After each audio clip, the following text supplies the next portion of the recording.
오늘 우리가 나눌 은혜의 말씀은 누가복음 12장 47절 말씀입니다. 누가복음 12장 47절 다 같이 봉독하시겠습니다. 주인의 뜻을 알고도 준비하지 아니하고 그 뜻대로 행하지 아니한 종은 많이 맞을 것이요. 오늘 말씀의 제목은 오늘 구원이 이르렀으니 라는 제목으로 은혜를 나누고자 합니다. 지난 한 주간은 참 우리나라에 큰 일이 있었습니다.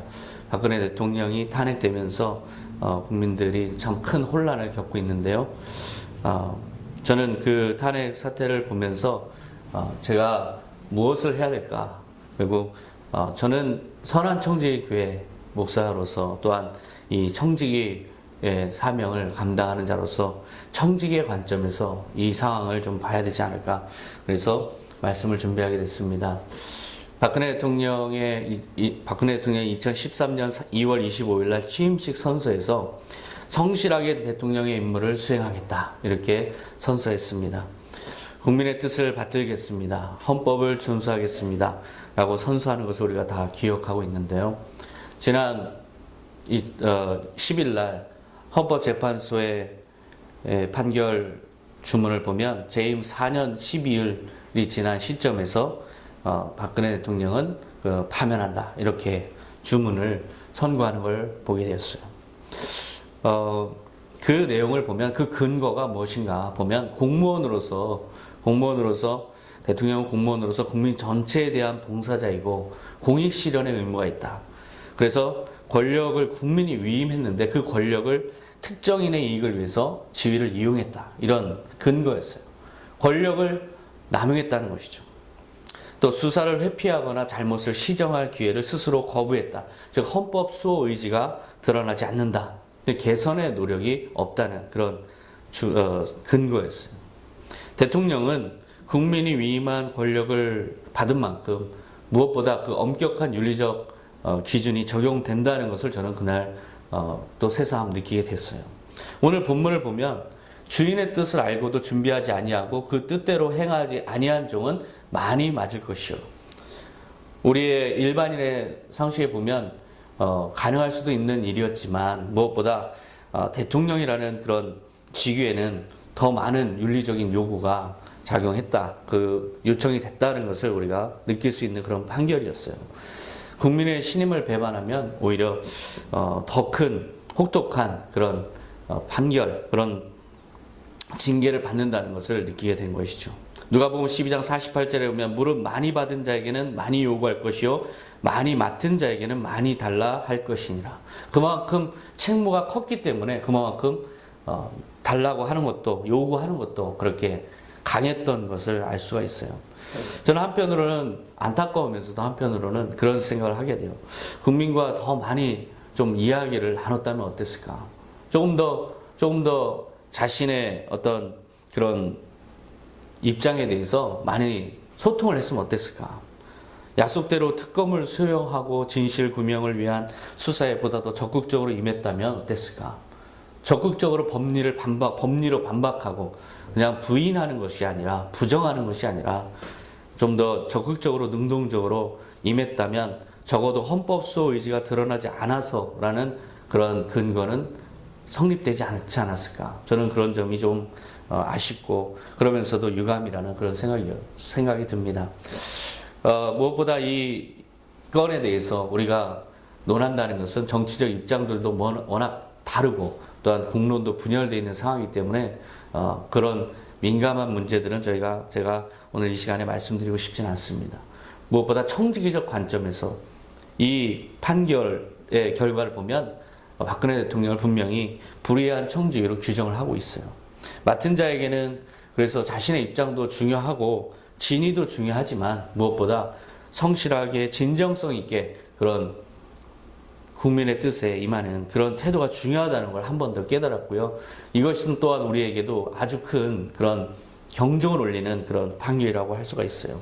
민심은 천심이라고 하는데 그러다 보니까 국민의 뜻에 반하는 그런 행동들에 대해서 헌법재판소는 심판을 내린 것이라고 볼 수가 있는데요. 만약에 우리의 입장에서, 우리 신앙인의 입장에서 국민의 어떤 권력을 국민으로부터 위임받은 것이 아니라 우리는 하나님으로부터 권력을 위임받았어요. 하나님으로부터 임명을 받았고 우리 삶에 각자의 소명이 있어요.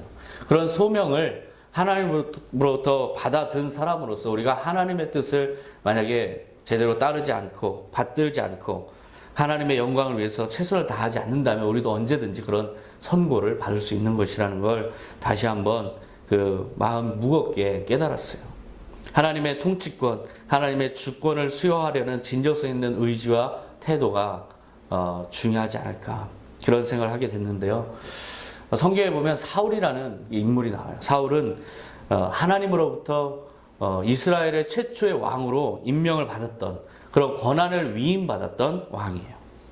그래서 이스라엘 민족이 왕을 원했을 때 하나님께서 기름 부으라 해서 하나님의 선택에 의해서 결정된 왕인데요. 이 사울 왕은 하나님께서 위임하신 그런 권력을 이스라엘을 향해서 섬기는 그런 힘으로 사용하지 않고 자기의 권력을 자기를 위해서 쓰는 그런 권력 남용의 범죄를 저질렀어요. 자기의 부족함을 돕도록 하나님께서 다윗이라는 인물을 걸출한 장수를 붙여주셨는데 그 사람을 시기해서 죽이려고 집요하게 그렇게 권한을 남용했고요. 다른 편을 드는 사람 모두를 증오했어요. 심지어는 아들 요나단마저도 다윗하고 동조한다 해서 아들마저 죽이려고 했던 그런 모습을 볼 수가 있어요. 철저하게 자신을 위해서 권력을 남용했던 모습이죠. 만약에 이 사울이 그런 권력을 받지 않았다면 과연 그렇게 했을까? 그렇지 못했을 텐데 그런 권력이 있다 해서 자기의 권력을 자기의 이익을 위해서 정치적 이해관계를 위해서 활용했던 것을 볼 수가 있어요. 사울 왕은 또한 선지자들이 계속 경고를 했음에도 불구하고 개선의 노력을 보이지 않았어요. 하나님의 법을 수호할 의지가 없었어요. 그 단적인 사건이 바로 아히멜렉이라는 제사장과 그 전 가족을 몰살시키라고 했던 그 명령에서 볼 수가 있어요. 다윗은 이 사울의 박해를 피해서 도피한 적이 있는데요. 그게 바로 제사장 아히멜렉이 섬기던 그런 성전이었어요. 이 아히멜렉은 다윗을 열심히 도와서 먹을 걸 주고 무기를 주고 했는데 바로 이 건으로 이 사울의 블랙리스트에 올라왔던 것이죠. 결국 아히멜렉은 처형당하는 그런 직전에 항변을 하는데요. 사무엘상 22장 14절에 보면 아히멜렉이 왕에게 대답하여 이르되 왕의 모든 신하 중에 다윗같이 충실한 자가 누구인지요. 그는 왕의 사위도 되고 왕의 호위대장도 되고 왕실에서 존귀한 자가 아니니까. 그동안 저는 다윗을 왕이 총애하는 줄 알았습니다. 왕의 사위 아닙니까? 그리고 왕의 충실한 호위대장이 아닙니까? 그런 호위대장이 급하게 와서 업무 수행 중이니까 먹을 걸 달라고 하는데 어떻게 앉을 수가 있습니까? 저는 그래서 그런 상황에서 미처 그 상황을 알지 못한 채 협력했을 뿐입니다. 정당한 이유로 반박을 이어갑니다. 사무엘상 22장 15절에 보면 내가 그를 위하여 하나님께 물은 것이 오늘이 처음이니까 결단코 아니니이다. 원하건대 왕은 종과 종의 아비의 온 집에 아무것도 돌리지 마옵소서. 왕의 종은 이 모든 크고 작은 일에 관하여 아는 것이 없나이다. 이 모든 정치적 이해관계를 떠나서 저는 이 당신을 돕고 있는 다윗을 도운 것입니다. 결국 저는 왕을 도운 것입니다. 이런 자기의 진정성을 이야기하는데요. 사울은 그렇지 않았어요. 사울에게 한번 찍히면 결국 죽음을 면치 못했던 것입니다. 사무엘상 22장 16절에 보면 왕이 이르되 아히멜렉아 내가 반드시 죽을 것이요 너와 내 아비의 온 집도 그러하리라 하고 왕이 좌우의 호위병에게 이르되 돌아가서 여호와의 제사장들을 죽이라. 그들도 다윗과 협력하였고 또 그들이 다윗이 도망한 것을 알고도 내게 알리지 아니하였음이니라. 지금 하나님의 제사장들을 죽이는 데 있어서 그 근거가 자기의 정적인 다윗을 도왔다는 이유예요. 자기의 정적을 도왔다는 이유로 하나님이 세운 종들을 죽이라고 과감하게 명령하는 이 사울은 분명히 그 판단은 매우 자의적이고 정치적이고 그것은 편향돼 있어요. 하나님께서 다윗을 장수로 삼으시고 그래서 사울을 돕게 만드시고 아히멜렉을 제사장 삼으셔서 또한 사울을 섬기도록 그래서 하나님의 왕국인 이스라엘을 그렇게 온전하게 통치하도록 도운 것인데 그 하나님의 주권과 통치권을 전혀 인정하지 않으려는 태도, 그런 태도를 보였던 것이죠.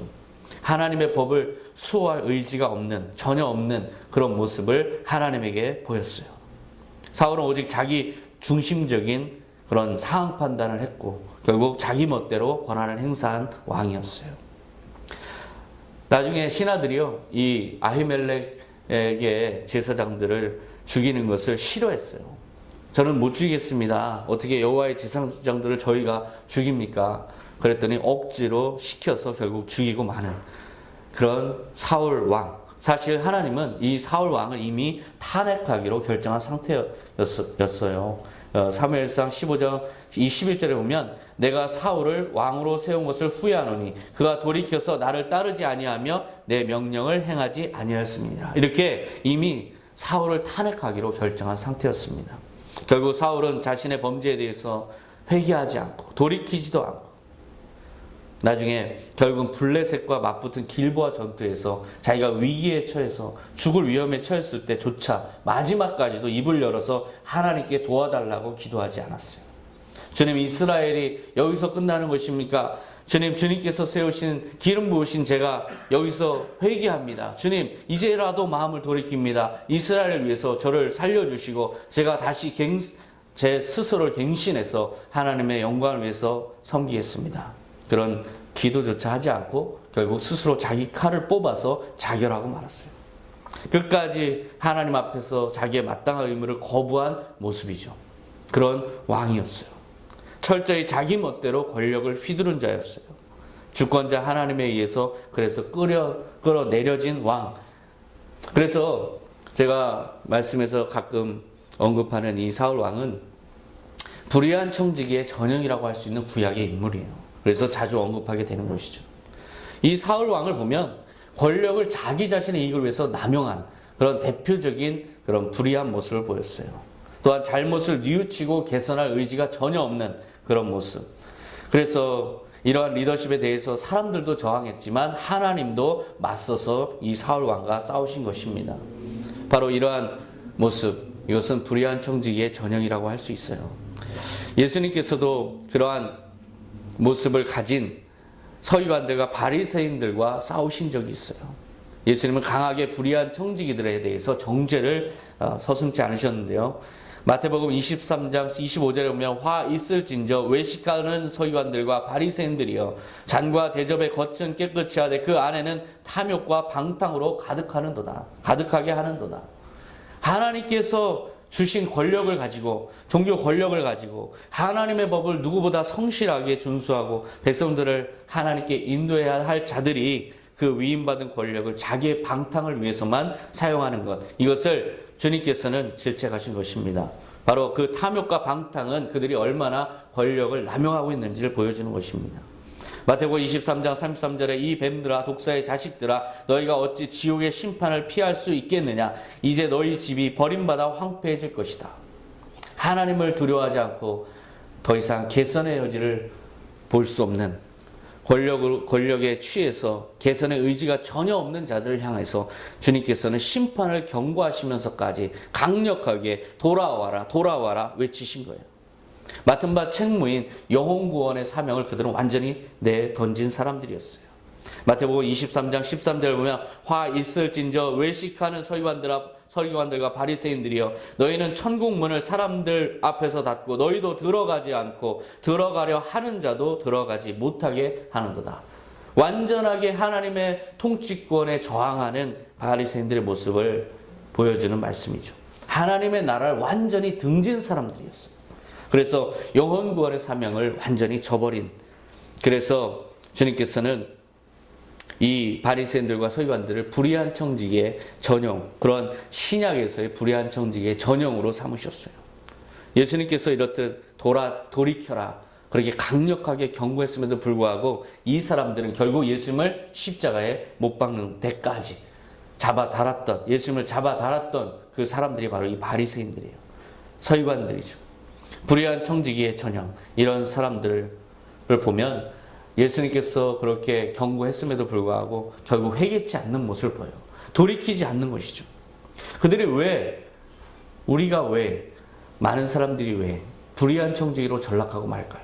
처음에는 내가 하나님의 뜻을 따라서 또한 국민의 뜻을 따라서 그렇게 성실하게 통치하겠습니다. 선언한 사람들이 왜 이렇게 변질되고 말까요? 바로 그 마음속에 진정 살아계신 하나님을 두려워하지 않기 때문에 그래요. 하나님을 만나지 못한 것, 하나님이 살아계시다는 것, 살아계신 하나님이 이 모든 것을 지금 바라보고 계시다는 것을 생각하지 않으면 그렇게 남용할 수 있어요. 또한 살아계신 하나님의 아들 예수님의 구원의 복음을 받지 못하면 그렇게 되는 거예요. 하나님의 용서, 예수님의 그 죄사함의 용서의 은혜를 받아들이지 않으면 자기 스스로 이렇게 오만해지는 거죠. 결국은 자기의 권력이 모든 것이냐, 영원히 될 것이냐 그렇게 생각하는 오만함이 그 마음에 들고 결국은 불의한 청지기로 떨어지는 것입니다. 하나님의 나라를 믿지 않아도 그렇게 될 수 있어요. 이 땅에 집착하고 이 땅에 알량한 권력에 눈이 매여서 눈이 가리워져서 완전히 이 땅의 권력에 집착하면 그렇게 되는 것입니다. 이러한 것들이 없다면 예수님의 선한 청지로 올바로 설 수가 없어요. 우리도 마찬가지라고 생각해요. 저는 이 사태를 보면서 제 자신에 대해서 저도 엄격한 윤리적 기준을 제시해야 되지 않을까. 제 자신을 가다듬는 계기가 되었어요. 언제든 우리도 불의한 청지로 전락할 수 있어요. 하나님의 살아계심을 망각한다면 그 순간 우리는 불의한 청지가 되는 것입니다. 예수님의 놀라운 은혜에 우리가 은혜를 망각하면 그것을 거부하면 그것을 잊고 우리가 오만해진다면 우리도 언제든지 하나님의 나라를 등지고 많은 사람들을 들어오지 못하게 막고 서 있을 수 있어요. 언제든지 우리가 하나님의 나라의 소망을 잃어버리면 우리도 또한 이 땅에 집착하는 그런 불의한 청지가 되고 마는 것입니다. 오직 살아계신 예수님을 하나님의 아들을 인정하고 그 앞에 무릎을 꿇고 우리가 하나님을 경외하는 마음으로 내게 주어진 작은 일에 충성을 다할 때 이것이 바로 선한 청지기로 되는 삶입니다. 바로 그러한 깨달음을 우리는 깊이 이런 때일수록 우리 스스로 깨달아야 돼요. 깨달음을 가져야 돼요. 예수님께서는 불의한 청지기 한 사람을 구원하러 가신 적이 있어요. 불의한 청지기였지만 그럼에도 불구하고 구원을 받고 이제 주님의 선한 청지기로 바뀐 사람이 있는데요. 바로 삭개오예요. 누가복음 19장 10절에 보면 인자가 온 것은 잃어버린 자를 찾아 구원하려 함이니라. 잃어버린 자는 저주하고 파멸될 자를 말하는 게 아니라 잘못된 위치에 있는 자를 말해요. 권력의 자리라는 것은 위임받은 자리인데 그것이 마치 자기의 것이냐, 자기가 통치자, 자기가 완전한 주권자이냐 그 자리를 잘못 잡을 때 거기서부터 잃어버린 자가 되는 것입니다. 누가복음 19장 2절에 삭개오라 이름하는 자가 있으니 세리장이요 또한 부자라. 이 삭개오는 바로 그렇게 이스라엘에서 잃어버린 자, 하나님으로부터 잃어버린 자였어요.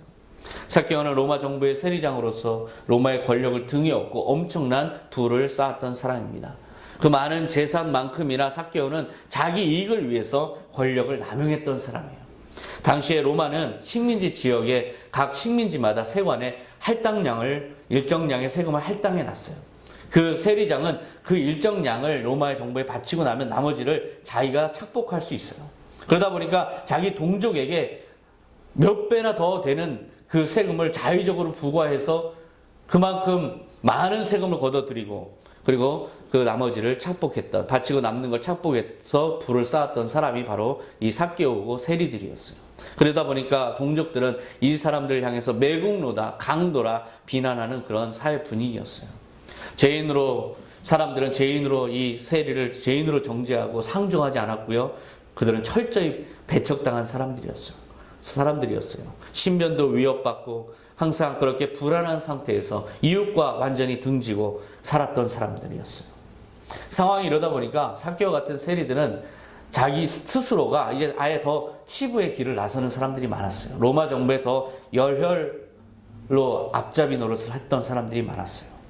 그러다 보니까 그는 완전히 고립되고 동족으로부터 완전히 분리된 사람이었죠. 바로 그게 삭개오의 모습이었어요. 완전히 자기가 돌이킬 수 있는 길을 자기 스스로 걷어차고 자기 스스로 성을 쌓고 살던 사람. 그래서 더 이상 개선의 여지가 없는 사람. 개선의 의지가 아예 없는 사람이었어요. 그도 역시 이스라엘 민족으로부터 탄핵될 만한 사람이었죠. 그런데 삭개오는 좀 다른 사람들과 다른 그런 내면을 가졌어요. 삭개오는 그 마음에 회개의 마음이 있었어요.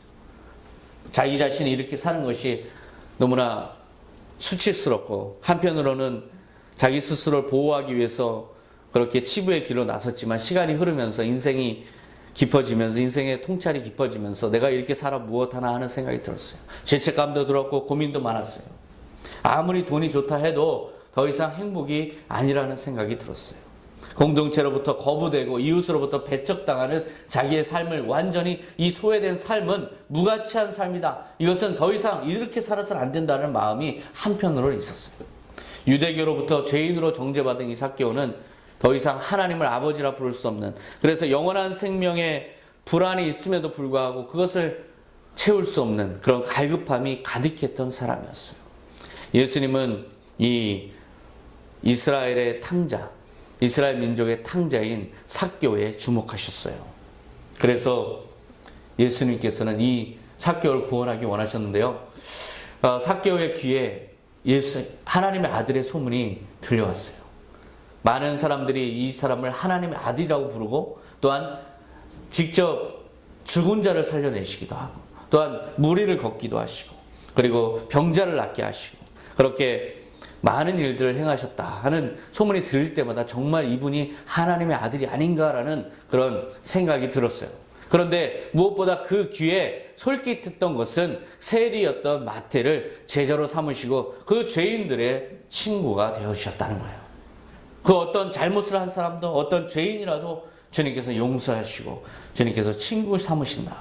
그리고 영원한 생명을 허락하신다. 죄사함을 하신다.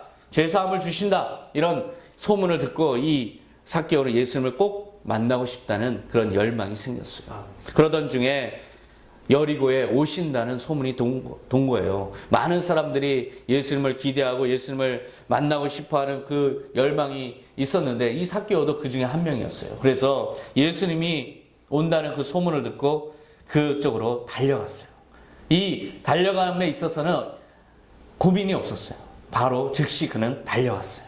많은 사람들이 예수님을 따르는 모습을 보면서 자기도 가서 예수님을 꼭 만나야 되는데 키가 워낙에 작다 보니까 접근할 수가 없었어요. 그래서 그가 선택한 것은 돌무화과 나무에 올라가서 예수님을 만나기 위해서 지나가는 길목에서 서서 기다리는 것 외에는 그가 할 수 있는 게 없었죠.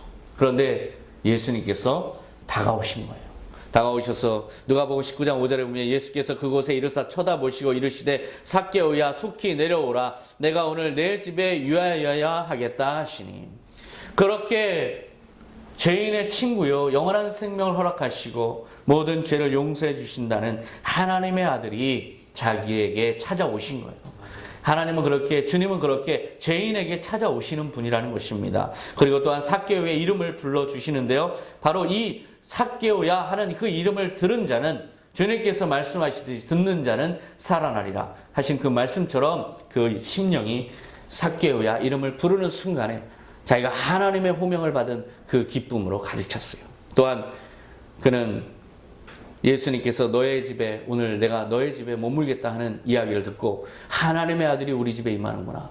하나님의 나라가 자기의 집에 임하는 그 감격에 완전히 빠지게 되었죠. 그래서 하나님을 영접하는 놀라운 기적, 그 마음에 모든 것들을 다 내려놓고 그 마음을 완전히 바꾸어서 예수님을 영접하는 그 대변화를 겪는데요. 누가복음 19장 8절에 보면 삭개오가 서서 주께 여짜오되 주여 보시옵소서 내 소유의 절반을 가난한 자들에게 주겠사오며 만일 누구의 것을 속여 빼앗은 일이 있으면 내 갑절이나 갚겠나이다. 지금 삭개오는 일어서서 회식 중에 일어서서 예수님에게 결연한 태도로 말씀한 거예요. 말씀을 드린 거죠. 주여 보시옵소서. 완전한 자기의 결단의 태도를 지금 보이고 있어요. 또한 내 소유의 절반을 가난한 자들에게 주겠사오며 자기 소유는 자기 생명 같다라고 생각한 이 삭개오가 완전한 참회의 의미로 완전한 회개의 의미로 지금 자기의 소유 절반을 자기 스스로 주겠다고 선언한 거죠. 거기다가 만일 누구의 것을 속여 뺏은 일이 있으면 내 갑절이나 갚겠나이다. 이 삭개오는 이제까지 자기가 살아온 모든 것이 다 남을 속여서 빼앗아서 치부한 것밖에 없어요. 이 모든 것을 내 갑절이나 갚는다면 자기의 모든 것을 다 나눠주는 게 되는 것이죠. 완전한 참회를 결단한 걸 알 수가 있어요. 한나 아렌트는 혁명론에서 혁명에 대해서 이렇게 정의를 내려요. 이제까지와는 완전히 모순된 방향으로 그 실체가 변하는 것, 이것이 혁명이다. 지금 삭개오는 완전한 자기 실체의 변화를 경험한 것입니다. 개선의 노력이 없던 삶에서 자발적으로 다 내려놓고 회개하는 태도를 보인 것이죠. 동족을 등쳐먹던 삶에서 움켜쥔 손을 펴서 이제는 돌려주는 삶, 참의 태도를 볼 수가 있어요. 하나님에게 마저 등을 돌렸던 삶에서 이제는 하나님을 향해서 전 존재로 구원을 호소하면서 예수님을 따르겠습니다 선언한 삶, 완전한 실체의 변화를 겪었어요. 이 삭개오의 마음속에는 혁명이 일어났어요. 완전한 새로운 존재로 변화된 것이죠. 예수님도 구원을 선포하셨는데요. 누가복음 19장 9절에 예수께서 이르시되 오늘 구원이 이 집에 이르렀으니 이 사람도 아브라함의 자손이미로다. 아멘. 삭개오의 집에 하나님의 나라가 임하는 순간이었습니다. 이러한 삭개오의 변화를 보면 자기의 이전의 삶의 모든 것을 다 내려놓고 그리고 자기가 움켜졌던 것들을 내어놓으면서 진정한 참회를 하는 그런 모습을 볼 수가 있어요. 이것이 바로 실체의 변화라는 것입니다. 오늘 우리가 살아온 삶을 되돌아볼까요? 우리도 자칫하면 우리도 불의한 청직의 모습으로 살 수 있어요. 언제든지 그렇게 전락할 수 있어요. 하나님을 인정하지 않고 하나님이 없는 삶, 하나님을 두려워하지 않는 삶을 산다면 우리도 언제든 불의한 청지기가 될 수 있어요. 하지만 오늘 삭개오가 변한 것처럼 완전히 자기 자신을 하나님 중심으로 돌려놓는다면, 그렇게 실체의 변화를 우리가 다짐한다면 오늘 여러분에게 구원이 임하는 것입니다. 진정한 참여와 돌이키는 실체의 변화가 필요한 것입니다. 오늘 우리나라에도 구원이 임했습니까?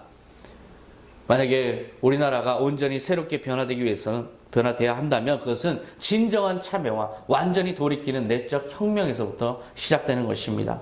오늘 우리가 악한 마음을 내려놓고 두 팔을 벌려서 예수님을 향해서 구원을 호소하고 예수님의 십자가에 나온다면 주님께서는 그 누구도 용서하시고 그 누구도 받아들이시고 그 누구도 그 마음에 내적 혁명이 일어날 수 있도록 하나님의 나라를 보여주시는 것입니다. 그 누구도 제한이 없어요. 누구든 주님 앞에 십자가 앞에 나와서 진정한 참회를 드리고 또한 자기의 이전에까지 살았던 모든 삶을 되돌려서 자기와 이제까지의 삶과 완전하게 모순되는 방향으로 행동한다면 그것이 바로 실체의 변화이고 그 누구도 주님 앞에 용서 못 받을 자가 없습니다. 바로 그렇게 오늘 우리 삶 가운데서도 불의함이 있다면 모든 걸 내려놓고 그러한 삭개의 변화를 선택하시기 바랍니다. 기도하겠습니다. 하나님 아버지 감사합니다. 오늘 구원이 우리 가운데 임했습니다. 주님, 우리에게 진정한 구원이 임함에 있어서 우리는 실체의 변화를 다짐해야 합니다. 주님, 이제까지의 삶이 이 땅만을 집착했다면, 그래서 치부에 혈안이 돼 있었다면 이제는 그 눈을 들어서 하나님의 나라를 바라보게 하여 주시옵소서. 이제까지 모든 개선의 의지를 저버리고 살았던 악함이 있었다면 이제는 내려놓고 예수님의 십자가 앞에 온전히 주님 회개하고 참여할 수 있도록 인도하여 주시옵소서. 이제까지 우리의 삶이 하나님을 두려워하지 않고 우리에게 위임된 권한을 마음껏 내 이익만을 위해서 남용했다면 이제는 그 불의한 손을 내려놓고 오직 하나님의 권위를 존중해 드리며 하나님을 섬기며 주님께서 맡기신 영혼들을 섬기며 온전히 하나님 중심으로 변화되게 하여 주시옵소서. 이 실체의 변화가 우리 안에 있게 하시고 그리함으로 우리가 항상 주님 앞에 선한 청지로 온전히 설 수 있도록 인도하여 주시옵소서. 감사드리며 예수님의 이름으로 기도하옵나이다. 아멘.